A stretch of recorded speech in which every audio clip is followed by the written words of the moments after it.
So Max Holloway gets the job done at UFC 300 and not only wins, but knocks out Justin Gaethje in round 5. What a fight. Now, my question to you guys is, was this the greatest knockout of all time? Now, for me, what makes a great knockout is context. And I've looked at the context, and I am slightly leaning now towards this actually being one of the greatest knockouts of all time, and I'll tell you why. Context-wise, Max Holloway moved up a weight class. He was fighting Justin Gaethje, who is tested, who is proven, who is one of the best fighters in the lightweight division, who is a powerhouse. Max Holloway was the underdog.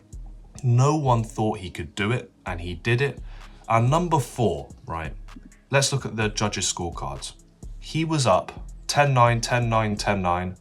He lost the 4th round according to all the other judges, but he was 3 rounds up and didn't need to risk anything in that 5th round.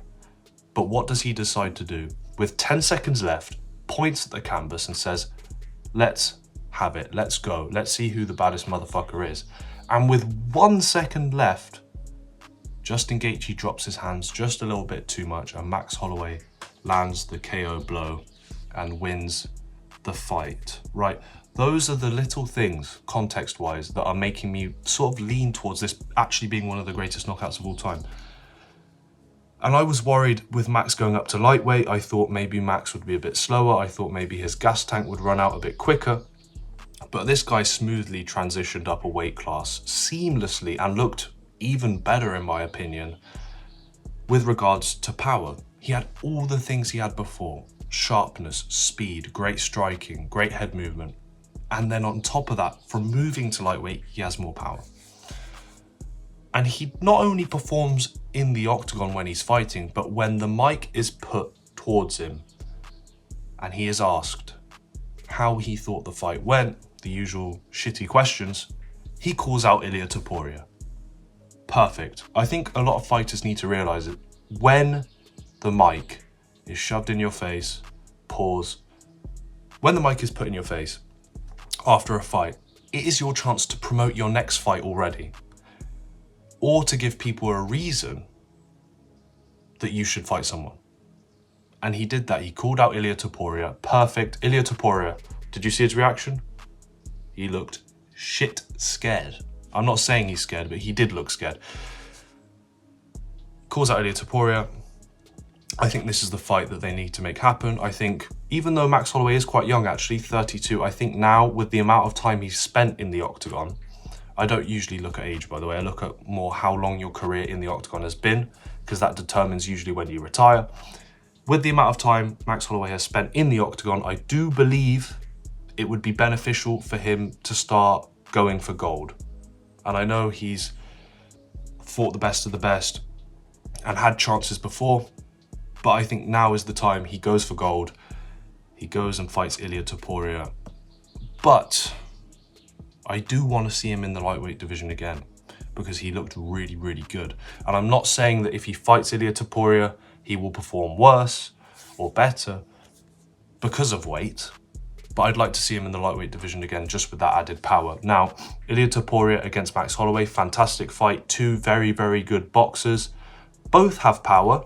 We have to say that now, because Max Holloway knocked out Justin Gaethje, and both are very technical. And I think that would be a massive fight, huge fight, and a good fight for Ilia Topuria as well. If he does get a win against Max Holloway, that's a big name on his CV, on his record, that he can have. The other fight I want to talk about really quickly before I head off is Alex Pereira versus Jamal Hill. This fight made me fucking laugh my head off.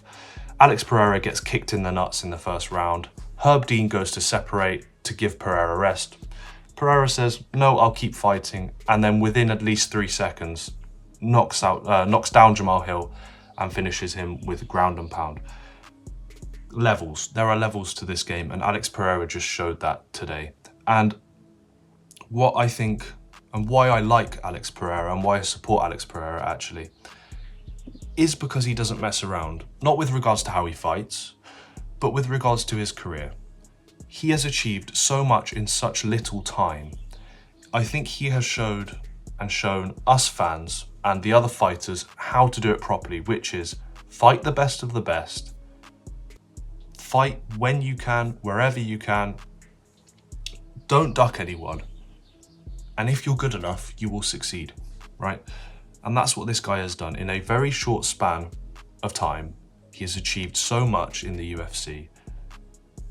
I just find it really, really admirable, and I like his story. And the fact that he doesn't speak English and has so many fans that are English or American or speak English is mental. I mean, the amount of people I see going around saying shama, shama, shama, including myself sometimes, I must admit. You know, this guy has showed us, as I said before, that if you do things properly, you don't actually need that much time to achieve things in the UFC. And maybe if other fighters looked at how he's managed his career, they might have better careers themselves, you know? So for all the young fighters out there or people looking to have a fight career, just know you don't actually need that much time to achieve a lot, you know?